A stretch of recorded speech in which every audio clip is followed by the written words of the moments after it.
જે પહેલગામમાં આતંકવાદીનો હુમલો થયો અને 29 જેટલા લોકો મરણ પામ્યા, 12 જેટલા લોકો ગંભીર ઇજાઓ થઈ છે, એને લઈને ગુજરાતના સુરત હોય, ભરૂચ હોય, વડોદરા હોય, તમામ જગ્યાએથી અનેક લોકોને ડિટેન કરીને એની પૂછતાછ કરવામાં આવી, જેમાં વડોદરા, ભરૂચ, સુરત, અમદાવાદ જેવા શહેરોમાં અનેક લોકો બાંગ્લાદેશના ગેરકાયદેસર રીતે અહીંયા વસવાટ કરતા હોય એ પ્રકારનું ધ્યાને આવ્યું છે. ત્યારે દેશની સુરક્ષા પર આ ગંભીર સવાલો છે કે આટલા બધા લોકો વિદેશીઓ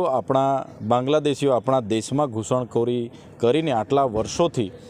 ગેરકાયદેસર રીતે વસવાટ કરે છે અને ગુનાખોરીઓ કરે છે, ત્યારે તંત્રોએ શું ધ્યાન આપ્યું?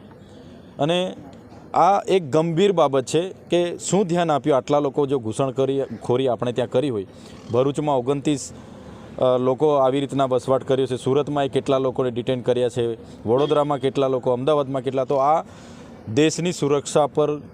સવાલો ઊભા થાય છે અને આ ગંભીર બેદરકારી ગુજરાત હોય, દેશ હોય, એ સરકારોની આ ગંભીર બેદરકારી છે.